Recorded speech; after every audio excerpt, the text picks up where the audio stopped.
தலைமுடி உதிர்தல் தொடர்பாக நிறைய கேள்விகள் வருதுங்க. இதில் தலைமுடி உதிர்தலுக்கான நல்ல ஒரு உணவு முறைனா என்ன எடுத்துக்கலாம்?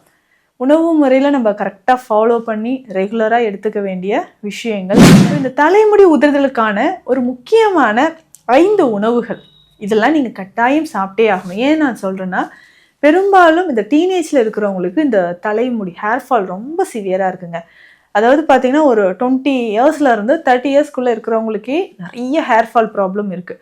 அதுவும் மேல் பேட்டர்ன் பால்னஸ் அப்படின்னு சொல்கிறோம் இல்லைங்களா, முன்னெற்றியில் அதிகமான தலைமுடி உதிர்ந்து, இல்லை 2 பக்கமும் நெற்றியோட 2 பக்கமும் தலைமுடி உதிர்ந்துக்கிட்டே போகிறது, நெத்தி ஏறிக்கிட்டே போதே அப்படின்னு. இன்னொரு விஷயம், நமக்கு ஸ்கேல்பில் ரத்த ஓட்டம் சரியாக இருக்கான்னு பார்க்கணும். நீங்கள் தூங்கும்போது என்ன பண்ணுறீங்கன்னா, தலையை ரொம்ப ஹைட்டாக வச்சுருப்பீங்க. ஒன்று ஃப்ளாட்டாக படுத்துக்கோங்க, இல்லை சில வகையான யோக பயிற்சிகளை நம்ம செய்ய என்ன ஆகும்னா தலைக்கு ரத்த ஓட்டம் அதிகமாகும். ஸோ முக்கியமாக பார்த்தோம்னா, இந்த பிராணாயாம பயிற்சிகள், மூச்சு பயிற்சிகள் அதிகமாக செய்யும்போது ரத்த ஓட்டம் தலைக்கு அதிகமாக ஆரம்பிக்கும். ஸோ என்னதான் நம்ம ஷாம்பு மாற்றி யூஸ் பண்ணுறேன், ஆயில் யூஸ் பண்ணுறனாலும் பேசிக்காக நமக்கு அந்த பிளட் சர்க்குலேஷன் நார்மலாக இருந்தால் மட்டும்தாங்க ஹேர் க்ரோத் நார்மலாக. குடிக்கிறதுனாலையும் உடலில் இருக்கக்கூடிய கழிவுகள் நமக்கு வெளியேற ஆரம்பிச்சிடும். ஸோ கழிவுகள் வெளியேற ஹேர் ஃபால் நமக்கு அதிகமாகுது. இன்னும் ஒரு சிலருக்கு என்னென்னா, நிறைய முன்பகுதியிலையோ இல்லை தலையில் ரவுண்டோ அந்த அலோபேஷியா அப்படின்னு சொல்லக்கூடிய ஒரு கண்டிஷன் இருக்கும்.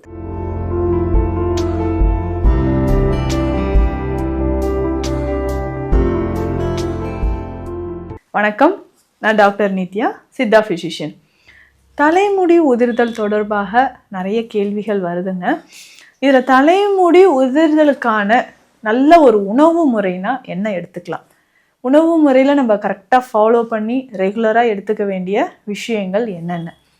ஸோ இந்த தலைமுடி உதிர்தலுக்கான ஒரு முக்கியமான 5 உணவுகள் இதெல்லாம் நீங்கள் கட்டாயம் சாப்பிட்டே ஆகணும். ஏன் நான் சொல்கிறேன்னா, பெரும்பாலும் இந்த டீனேஜில் இருக்கிறவங்களுக்கு இந்த தலைமுடி ஹேர் ஃபால் ரொம்ப சிவியராக இருக்குங்க. அதாவது பார்த்தீங்கன்னா, ஒரு 20 இயர்ஸ்லேருந்து 30 இயர்ஸ்க்குள்ளே இருக்கிறவங்களுக்கே நிறைய ஹேர் ஃபால் ப்ராப்ளம் இருக்குது.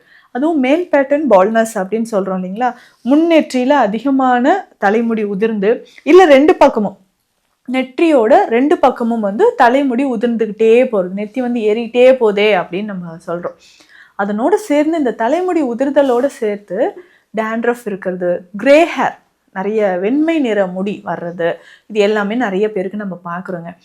இதை எப்படிங்க நம்ம சரி செய்யலாம்? நிறைய பேருக்கு இருக்கிற டவுட், இந்த வெள்ளை முடி ரிவர்ஸ் ஆகுமா அப்படின்னா, சில கண்டிஷனில் நல்லாவே ரிவர்ஸ் ஆகிடுங்க, சில கண்டிஷனில் இல்லைங்க, இது இப்படி தான் இருக்கும், இதுக்கப்புறம் வெள்ளை முடி வராமல் நம்ம தடுத்துக்கலாம் அப்படின்னு சொல்லலாம். இப்போ இது எந்தெந்த கண்டிஷனில் ரிவர்ஸ் ஆகும் அப்படின்னு பார்த்தீங்கன்னா, உங்களுக்கு வயது ஒரு 30-35க்குள்ளே உங்களுக்கு வயது, இந்த ஏஜ்குள்ளே நீங்கள் இருக்கிறீங்கன்னா நல்லாவே உங்களுக்கு ரிவர்ஸ் ஆக ஆரம்பிக்கும். என்ன பண்ணணும்னா, நம்மளுடைய தலையில் ஹேர் ஃபாலிகல்ஸை ஸ்டிமுலேட் பண்ணணும், ரத்த ஓட்டத்தை அதிகரிக்கணும், அது போகக்கூடிய நியூட்ரிஷனை அதிகரிக்கணும். ஸோ அந்த நரைமுடி கருப்பாக மாறுவதற்கான வழிமுறைகள் என்னவோ அது அந்த உணவில் நம்ம கரெக்டாக எடுத்துக்கிட்டே வரணும். ஆயில் போட்டால் எல்லாருமே நீங்கள் கேட்குறீங்க, டாக்டர் எனக்கு இந்த ஹேர் ஆயில் கொடுங்க, ஹேர் ஆயில் கொடுங்க. ஸோ ஆயில் ஒரு 10 to 15% நமக்கு நல்லா ஒர்க் அவுட் ஆகுங்க. அதற்கு ஏற்ற மாதிரி நீங்கள் ஆயில் அப்ளை பண்ணிகிட்டே இருந்தீங்கன்னா, நிறைய பேர் பண்ணுற தவறு, டெய்லி எண்ணெய் வச்சுட்டே இருப்பீங்க, வாரத்துக்கு ஒரு நாள் தலை குளிப்பீங்க. அந்த மாதிரி செய்யாதீங்க. ஸோ ஒரு நாள் எண்ணெய் வச்சிங்கன்னா அடுத்த நாள் கண்டிப்பாக நீங்கள் ஹேர் வாஷ் பண்ணிடணும். மேக்ஸிமம் 2 days தாங்க. அதுக்கப்புறம் நீங்கள் எண்ணெய் தலையோடு இருக்கவே கூடாது. எண்ணெய் தலையோடு இருந்தீங்கன்னா டேண்ட்ரஃப் அதிகமாக ஆரம்பிச்சிடும். அந்த எண்ணெய் அதிகமாக உற்பத்தி ஆகி டேண்ட்ரஃப் வர்றது மட்டும் இல்லாமல் தலையில் நிறைய டஸ்ட்டு படிஞ்சு ஹேர் ஃபாலிகல்ஸ், உங்களுடைய தலை முடியோட வேர் பகுதி அது ரொம்ப வலுவிழக்க செஞ்சிடுது. இன்னொரு விஷயம், நமக்கு ஸ்கேல்பில் ரத்த ஓட்டம் சரியாக இருக்கான்னு பார்க்கணும். நீங்கள் தூங்கும்போது என்ன பண்ணுறீங்கன்னா, தலையை ரொம்ப ஹைட்டாக வச்சுருப்பீங்க. ஒன்று ஃப்ளாட்டாக படுத்துக்கோங்க, இல்லை சில வகையான யோக பயிற்சிகளை நம்ம செய்ய என்ன ஆகும்னா தலைக்கு ரத்த ஓட்டம் அதிகமாகும். ஸோ முக்கியமாக பார்த்தோம்னா, இந்த பிராணாயாம பயிற்சிகள், மூச்சு பயிற்சிகள் அதிகமாக செய்யும்போது ரத்த ஓட்டம் தலைக்கு அதிகமாக ஆரம்பிக்கும். ஸோ என்னதான் நம்ம ஷாம்பு மாற்றி யூஸ் பண்ணுறேன், ஆயில் யூஸ் பண்ணுறனாலும் பேசிக்காக நமக்கு அந்த பிளட் சர்க்குலேஷன் நார்மலாக இருந்தால் மட்டும்தாங்க ஹேர் க்ரோத் நார்மலாகவே இருக்கும். இதுக்கு உணவில் நம்ம சேர்த்து சாப்பிடக்கூடிய விஷயங்கள் என்னென்ன? பொன்னாங்கண்ணி, கரிசலாங்கண்ணி, கீரைகளை தவறாமல் சாப்பிடுங்க. இதில் முக்கியமாக பார்த்தோம்னா, இந்த பொன்னாங்கண்ணி சாறு இருக்கு இல்லைங்களா, இந்த பொன்னாங்கண்ணி சாறு எடுத்து நீங்கள் பயன்படுத்தலாம். ஸோ பொன்னாங்கண்ணி ஜூஸாக நீங்கள் பயன்படுத்திக்கிட்டே வரும்போது நல்ல இம்ப்ரூவ்மெண்ட் கிடைக்கும்.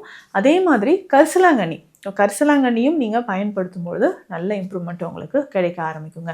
இந்த கரிசலாங்கண்ணிலாம் பார்த்தீங்கன்னா நல்ல ஜூஸ் எடுத்து ஒரு 50 ml அளவுக்கு எடுத்தாலே போதும். ஸோ 50 ml அளவுக்கு எடுத்து அதில் வந்து ஒரு 50 ml தண்ணீர் சேர்த்து ஒரு அரை ஸ்பூன் அளவுக்கு தேன் கலந்து காலையிலே குடிச்சிட்டு வாங்க. உங்களுக்கு அந்த கபம் இருந்தாலும் சரி, பித்தம் இருந்தாலும் சரி, அது வெளியேறி நுரையீரல் மற்றும் நம்மளுடைய கல்லீரலில் இருக்கக்கூடிய கழிவுகள் நமக்கு வெளியேற ஆரம்பிக்கும். அப்போ ஈஸியாக பிளட் சர்க்குலேஷன் உங்களுக்கு உடல் முழுவதும் பரவி அதனோடு சேர்த்து ஹேர் ஃபாலும் நமக்கு குறைய ஆரம்பிக்கும். அடுத்து இரண்டாவது முக்கியமாக நம்ம உணவில் அடிக்கடி சேர்த்து கொள்ள வேண்டிய ஒரு விஷயம் பார்த்தோம்னா நெல்லிக்காய். இந்த நெல்லிக்காயை நம்ம எப்படி பயன்படுத்தலாம்? நெல்லிக்காயை வந்து ஜூஸ் மாதிரி நீங்கள் எடுத்துக்கலாம். தேனில் ஊற வைத்த தேன் நெல்லி நீங்கள் பயன்படுத்தலாம். நெல்லிக்காய் வந்து சாதமாக நீங்கள் எடுத்துக்கலாம். ஸோ நெல்லிக்காய் சாதம்லாம் கிட்ஸுக்கு செஞ்சு கொடுத்தோம்னா ரொம்ப விரும்பி நம்ம சாப்பிடுவாங்க. இதுலையுமே சித்த மருத்துவத்தில் நம்ம கிளினிக்கில் கொடுக்கக்கூடியது தான் பாவனை நெல்லி மருந்துகள். ஸோ இந்த நெல்லிக்காயை பாவனை செய்தோ இந்த நெல்லிக்காயிலிருந்து கஷாய மருந்துகளோ நம்ம எடுத்து கொடுக்குறோம். ஸோ அந்த மாதிரி கொடுக்க உங்களுக்கு ரத்த ஓட்டம் அதிகரிக்கும். ஸோ பிளட்டில் இருக்கக்கூடிய டாக்ஸின்ஸ் வந்து நமக்கு நல்லா குறைய ஆரம்பிச்சிருங்க. ரெகுலராக இதை வந்து நீங்கள் ஃபாலோ பண்ணிக்கிட்டே வாங்க. அடுத்து மூன்றாவது முக்கியமான ஒரு விஷயம், அதுதான் எள்ளு, கருப்பு எள்ளுங்க. ஸோ இந்த நல்லெண்ணெய் அப்படின்னு சொல்கிற ஒரு விஷயம் நம்மளுடைய தலைமுடி வளர்ச்சிக்கு ரொம்ப ரொம்ப உறுதுணையாக இருக்கும். இந்த நல்லெண்ணெயை நம்ம ரெகுலராக நம்ம யூஸ் பண்ணிக்கிட்டே வரணும். எப்படிங்க இது யூஸ் பண்ணுறதுன்னா, வாரம் 2 முறை நல்லெண்ணெய் நல்லா அப்ளை பண்ணிவிட்டு தலைக்கு குளிச்சுட்டு வரலாம். இந்த மாதிரி ஹேர் வாஷ் பண்ணும்போது தலைமுடியோட வளர்ச்சி உங்களுக்கு அதிகமாக இருக்கும். ஸோ தலைமுடியில் வந்து தலையில் இருக்கக்கூடிய சூடு, அந்த கபால சூடு அப்படின்னு சொல்லுவோம், பிளட் ப்ரெஷர் அதிகமாக இருக்கிறது, கண் எரிச்சல், அந்த தலையில் இருக்கக்கூடிய அந்த உஷ்ணம், இது எல்லாமே கொஞ்சம் குறையிறதுக்கு நமக்கு இது ரொம்ப ரொம்ப யூஸ்ஃபுல்லாக இருக்கும்னு சொல்லலாம். ஸோ நல்லெண்ணெயை பயன்படுத்தி நீங்கள் தலைக்கு குளிச்சுட்டு வர்றது, கருப்பு எள்ளு, ஸோ இதில் இருக்கக்கூடியது இந்த எண்ணெய் சத்துக்கள், செசமின் அப்படின்னு சொல்லக்கூடிய சத்து எல்லாமே ஹார்மோன் இம்பேலன்ஸ் இருந்தாலும் அதை சரி செய்துங்க. ஹார்மோன் இம்பேலன்ஸ்னால இன்றைக்கி பெரும்பாலும் நிறைய பேருக்கு தலைமுடி உதிருது. அது சரியாகிறதுக்கு உங்களுக்கு செசமின் பயன்படுது. இப்போ இந்த கருப்பு எள்ளை நீங்கள் உணவில் அடிக்கடி சேர்த்துக்கிட்டே வரும்பொழுதும் உடலுக்கும் இது ஆரோக்கிய நன்மைகளை நிறைய கொடுக்குது. அடுத்து 4வது முக்கியமான விஷயம் அப்படின்னு பார்த்தோம்னா பூண்டுங்க. பூண்டா? ஆமாம், நீங்கள் பூண்டு, சின்ன வெங்காயம், இது எல்லாமே தலைமுடிக்கு ரொம்ப முக்கியமானது இல்லைங்களா? இந்த பூண்டை நம்ம எப்படிங்க பயன்படுத்தலாம் அப்படின்னு கேட்டிங்கன்னா, பூண்டை உணவில் நிறைய சேர்த்துக்கோங்க. முக்கியமாக பூண்டு தேன் அப்படின்ற ஒரு விஷயம் சித்த மருத்துவத்தில் இருக்குது. பூண்டு தேன் நம்ம பயன்படுத்தும்போது அந்த பூண்டில் இருக்கக்கூடிய சத்துக்கள் தேனோடு கலந்து அதை எடுத்துக்கிட்டே வரும்பொழுது உடலில் இருக்கக்கூடிய கழிவுகள் நமக்கு வெளியேறும். ஸோ பூண்டு சாறு எடுத்து தேனில் கலந்து ஒரு ஸ்பூன் இருக்குன்னா, இது வந்து ஒரு 50 ml தண்ணீரில் அந்த ஒரு ஸ்பூன் பூண்டும் தேனும் கலந்தது அதை வந்து தண்ணீரில் கலந்து நம்ம டெய்லி ரெகுலராக ஒரு 5-6 நாட்கள் மாதத்துக்கு ரெகுலராக நம்ம குடிச்சிட்டு வரலாம். ஸோ இது குடிக்கிறதுனாலையும் உடலில் இருக்கக்கூடிய கழிவுகள் நமக்கு வெளியேற ஆரம்பிச்சிடும். ஸோ கழிவுகள் வெளியேற ஹேர் ஃபால் நமக்கு அதிகமாகுது. இன்னும் ஒரு சிலருக்கு என்னென்னா, நிறைய முன்பகுதியிலையோ இல்லை தலையில் ரவுண்டாக அந்த அலோபேஷியா அப்படின்னு சொல்லக்கூடிய ஒரு கண்டிஷன் இருக்கும், தலைமுடி உதிர்தல். இதுக்கும் நம்ம வந்து சின்ன வெங்காயம் சாறாக எடுத்து மிளகோடு சேர்த்து, மிளகு பொடியோடு சேர்த்து அந்த ஃபங்கல் இன்ஃபெக்ஷன் இருக்கக்கூடிய இடத்துல நீங்கள் அப்ளை பண்ணிக்கிட்டே வரலாங்க. ஸோ அந்த மாதிரி செய்யும்போது உடலில் சத்துக்கள் நமக்கு அதிகமாக ஆரம்பிக்கும். இதனோடு சேர்ந்து பூண்டும் சின்ன வெங்காயம் நீங்கள் பயன்படுத்திக்கிட்டே வரும்பொழுது தலைமுடி நல்லா உதிர்தல் நின்று தலைமுடி நல்லா வளர ஆரம்பிச்சிடுது.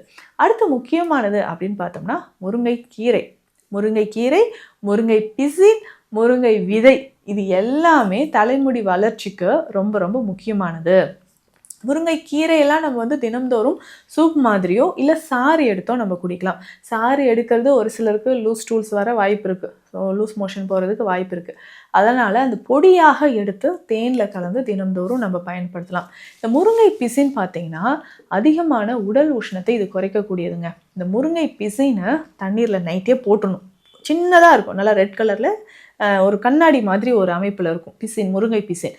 தண்ணீரில் நைட்டே போட்டுட்டு காலையில் இதை நல்லா கைகளாலே மிக்ஸ் பண்ணி ஃபில்டர் பண்ணிக்கோங்க. ஃபில்டர் பண்ணி இந்த தண்ணீரை நம்ம குடிக்கிறதுனால உடலில் ஹீமோகுளோபின் லெவல் நமக்கு இன்க்ரீஸ் ஆக ஆரம்பிக்கும்.